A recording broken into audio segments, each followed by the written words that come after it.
जय मां काली। बहुत स्वागत आप सभी का एक बार फिर से खंडवा डिफेंस फैक्ट पर। आज के इस वीडियो में हम लोग दो बहुत ही महत्वपूर्ण मुद्दों को लेकर डिस्कस करने जा रहे हैं।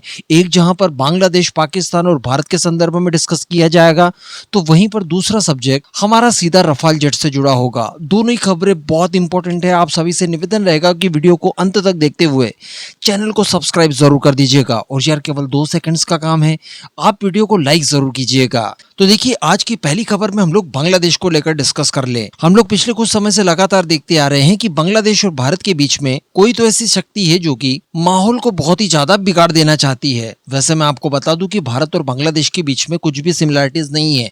अगर कोई सिमिलरिटीज मानता है तो ये उसकी मूर्खता से ज्यादा कुछ नहीं होगा।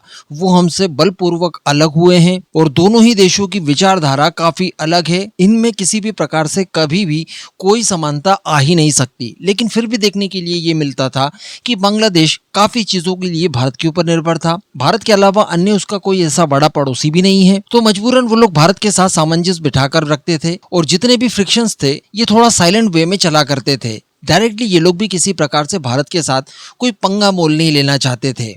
जो कि हमारा पड़ोसी है, हम उसके साथ डायरेक्टली किसी प्रकार का कोई विवाद खड़ा कर लें और उसका दुरुपयोग करने के लिए हमारे बाकी के एनिमीज बांग्लादेश आकर पहुंचे और उसके बाद बांग्लादेश का इस्तेमाल करें वो लोग।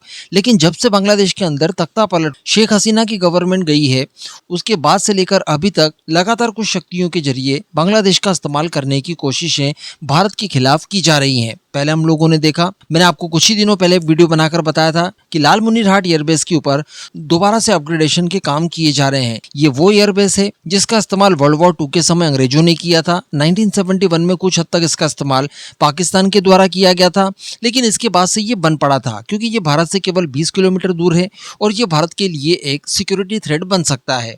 लेकिन इसके ऊपर नए रडार सिस्टम लगाए जा रहे हैं, यहाँ पर नया हैंगर बनाया गया है, एयर डिफेंस सिस्टम्स की तैनाती की जा रही है। कहने का मतलब इसे पूरी तरह से अपग्रेड कर दिया जाएगा और अपग्रेडेशन के लिए अमेरिकन इक्विपमेंट्स का इस्तेमाल यहाँ पर किया जा रहा है। ये मोहम्मद यूनुस के जमाने से ही शुरू कर दिया गया था, जो कि आज तक जारी है।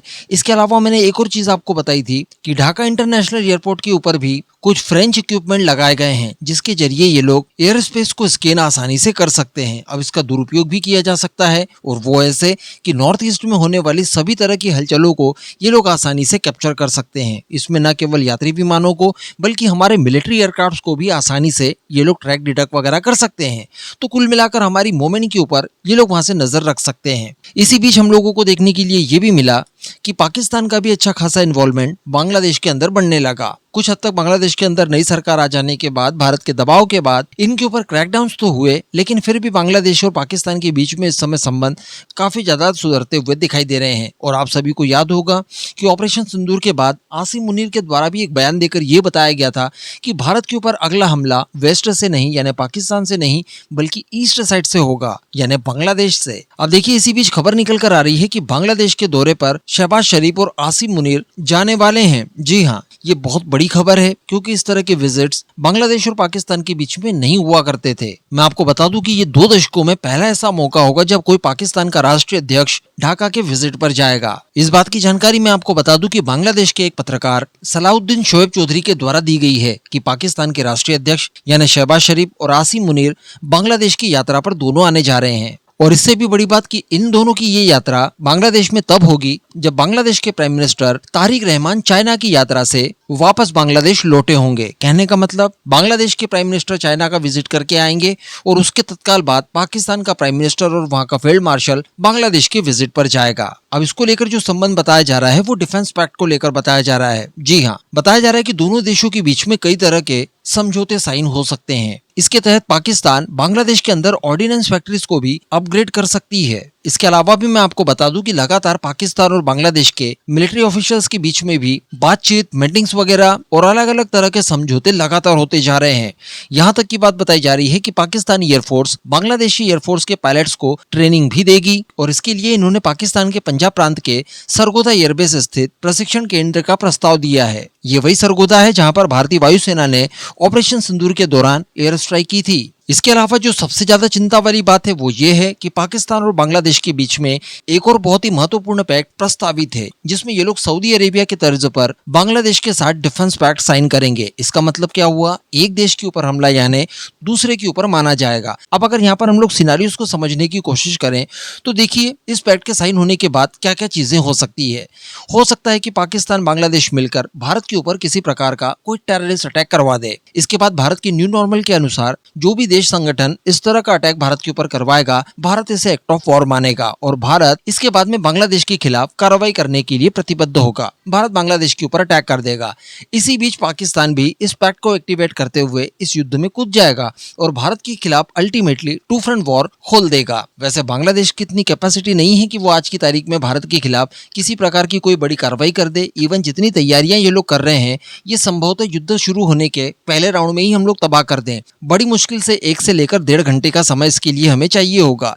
लेकिन समस्या ये है कि फ्रंट यहाँ पर भारत के खिलाफ 2 खुल जाएंगे। पाकिस्तान के कुछ डिफेंस इक्विपमेंट वगैरह बांग्लादेश के अंदर भी स्थापित हो सकते हैं, चोरी छुपे या फिर दिखाकर भी किसी भी प्रकार से यहाँ पर पाकिस्तान अपनी जड़ें मजबूत कर सकता है। और हम सभी जानते हैं कि इन्हें मदद कराने के लिए कई सारे देश तैयार बैठे हैं। अमेरिका भी इस समय करा सकता है, टर्की तो कराएगा ही कराएगा, चाइना मदद करा सकता है। तो कहने का मतलब भारत के सामने एक बड़ा खतरा उभर कर सामने आ सकता है। तो इसे कंट्रोल करने के लिए भारत को निश्चित तौर पर थोड़े बड़े एफर्ट्स लगाने होंगे। लेकिन अगर अगली खबर की बात की जाए तो ये खबर काफी ज्यादा सुकूनदायक है और ऐसा समझा जा सकता है कि भारतीय वायुसेना की सबसे बड़ी प्रॉब्लम अब सॉल्व होने जा रही है। यानी घटती हुई स्क्वाड्रन स्ट्रेंथ को मजबूत करने के लिए फाइनली भारतीय वायुसेना के लिए MRFA प्रोजेक्ट को लेकर हम लोग आगे बढ़ चुके हैं। जी हाँ, हम सभी जानते हैं कि MRFA के तहत रफाल फाइटर जेट को शॉर्टलिस्ट कर लिया गया है। इसको लेकर कुछ जरूरी शुरुआती मंजूरियां थी, वो भी मिल चुकी है। अब इसको लेकर बताया ये जा रहा है कि 114 रफाल खरीदने के लिए भारत जल्द ही RFP जारी कर सकता है, रिक्वेस्ट फॉर प्रपोजल। और ये भी काफी जल्द होने जा रहा है क्योंकि प्राइम मिनिस्टर मोदी और साथ ही भारतीय वायुसेना के प्रमुख फ्रांस के विजिट पर जाने वाले हैं। तो इनके विजिट से ठीक पहले ही ये RFP जारी कर दी जाएगी। मैं आपको बता दूं कि अगले महीने प्राइम मिनिस्टर मोदी और भारतीय वायुसेना के प्रमुख AP सिंह सर फ्रांस के विजिट पर जाने वाले हैं। इसीलिए जल्द से जल्द RFP को अंतिम रूप दिया जा रहा है और इसके बाद ये रिलीज कर दी जाएगी। गवर्नमेंट टू गवर्नमेंट ये डील होने जा रही है, हम सभी जानते हैं इसके बारे में पहले से। साथ ही इसमें लोकल मैन्युफैक्चरिंग का प्रावधान रहेगा। बताया जा रहा है कि शुरुआती 22 रफाल बनकर भारत आएंगे, यानी फ्रांस में ही बने होंगे, और इसके बाद जो बचे हुए 92 रफाल होंगे वो भारत के अंदर ही मैन्युफैक्चर किए जाएंगे। इसके लिए कुछ प्राइवेट कंपनीज को शॉर्टलिस्ट किया जाएगा, उन्हीं के साथ मिलकर ये रफाल फाइटर जेट भारत के अंदर बनाए जाएंगे। इसके साथ साथ बताया ये भी जा रहा है कि इसी डील के तहत भारत के पास जो F3R वेरिएंट वाले रफाल फाइटर जेट 36 की संख्या में उपलब्ध हैं, इन्हें भी अपग्रेड करके F4 स्टैंडर्ड तक पहुंचाया जाएगा। साथ ही ये बताया जा रहा है कि भारत में बने लगभग मैक्सिमम वेपन्स इसके अंदर इंटीग्रेट किए जाएंगे। इस बात को लेकर भी इंश्योर किया जाएगा। कहने का मतलब कुछ चीजों को लेकर नेगोशिएशन में दिक्कतें जरूर आ रही थी, जिसको लेकर समय समय पर खबरें निकल कर आई भी थी, लेकिन अल्टीमेटली इस डील को लेकर भारत और फ्रांस काफी ज्यादा नजदीक पहुंच चुके हैं और बस अब समय आ चुका है जब इस डील को फाइनल साइन कर लिया जाए। वैसे रिपोर्ट में तो नहीं बताया गया है, लेकिन अपने अनुसार मैं आपको बता दूं जो मुझे लगता है कि देखिए, इसी डील के ऊपर निर्भर करेगा हमारी जेट इंजन की परियोजना भी, जो कि हम लोग फ्रांस के साथ डेवलप करेंगे एमका फाइटर जेट के लिए। तो ये डील जैसी हो जाती है, उसके बाद उस डील को लेकर भी संभवतः हमारे लिए रास्ते खुल जाएंगे और फाइनली हम लोग उस डील को भी साइन करके फाइटर जेट इंजन की मैन्युफैक्चरिंग और इसके डेवलपमेंट वगैरह का काम भारत के अंदर शुरू कर पाएंगे। तो एक अच्छी खबर मानी जानी चाहिए इसे। ये भारतीय वायुसेना की घटती स्क्वाड्रन स्ट्रेंथ को काफी मजबूत कर देगा। इसको लेकर बाकी कुछ और चीजें जैसी निकल कर सामने आएगी मैं आपको सूचित कर दूंगा। बाकी आप सभी का क्या मानना है इस पूरे मुद्दे पर नीचे कमेंट करके जरूर बताइएगा।